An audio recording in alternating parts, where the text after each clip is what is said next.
નમસ્કાર, હેડલાઇન ન્યૂઝમાં આપનું સ્વાગત છે। હું છું તમારી સાથે શીતલ ગોહિલ।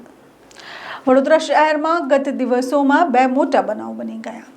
આજે બંને બનાવ બન્યા તેમાં પહેલો જે બનાવ બન્યો હતો તે બીલ ગામના પરમ એવન્યુનો હતો। પરમ એવન્યુમાં રહેતા ભવ્યતા બહેને તેમના બીજા પતિ કેતને મોતને ઘાટ ઉતારીને લાશને રૂમમાં બંધ કરી દીધી। 3 દિવસ પછી ડિકમ્પોઝ થયેલી હાલતમાં તેમની બોડી મળી અને તેમનો જે પતિ છે તે લખનૌ ફરાર થઈ ગયો હતો। પોલીસે પોતાની સૂઝબૂછથી ચક્રો ગતિમાન કર્યા અને તેના પતિને એટલે કે ભવ્યતાબેન જેમનું મૃત્યુ થઈ ચૂક્યું છે તેમના પતિને લખનૌથી પકડી પાડ્યા। એટલે વાહવાહી કરવી પડે કારણ કે આજે પોલીસનું કામ છે તે સરાહનીય છે। હવે પોલીસ જ્યારે લખનૌ સુધી જઈ શકે તો વાડી સુધી કેમ ન જઈ શકે તે મોટી વાત છે। વારંવાર પીએસઆઈ જે છે નીરજ પટેલ તેમને ફોન કરવામાં આવે છે, તેમના દ્વારા એ ફોન ઉચકવામાં નથી આવતો।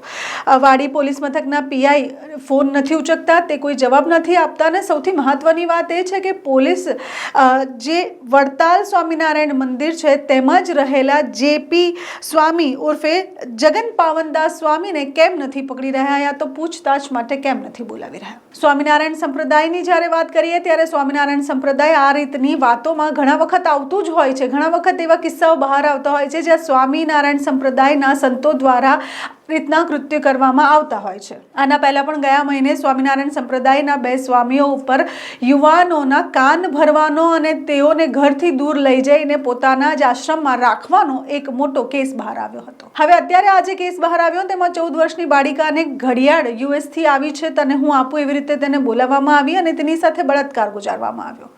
તેના પછી તેને વારંવાર કોઈવાર ચોકલેટનું બહાનું ને કોઈવાર ગિફ્ટનું બહાનું આપીને તેની સાથે બળાત્કાર ગુજારવામાં આવ્યો। તેના પછી તેની પાસે ન્યૂડ ફોટોગ્રાફ્સ મંગાવવામાં આવ્યા। તેને ન્યૂડ ફોટોગ્રાફ્સ આપ્યા, કઈ રીતે આપ્યા, શું આપ્યું તેની તપાસ હજુ પોલીસ કરી જ રહી છે। તેના પછી તેને આ ન્યૂડ ફોટોઝને વાયરલ કરીશ અને તારા પરિવારને જાનથી મારી નાખીશ તેવી ધમકી પણ આ સંત દ્વારા આપવામાં આવી। પણ વાડી પોલીસ સ્ટેશન શું કરે છે અત્યાર સુધી આ જે જેપી સ્વામી એટલે જગત પાવનદાસ સ્વામી છે તેઓને પૂછતાછ માટે પણ બોલાવવામાં નથી આવી રહ્યા। એટલે કોની નજર અને કોની છત્રછાયાની અંદર આ સ્વામિનારાયણના સ્વામી રહી રહ્યા છે તે સૌથી મોટો પ્રશ્ન છે। અને બીજો પ્રશ્ન ઉઠી રહ્યો છે વાડી પોલીસ મથકના પીઆઈ નીરજ પટેલ ઉપર।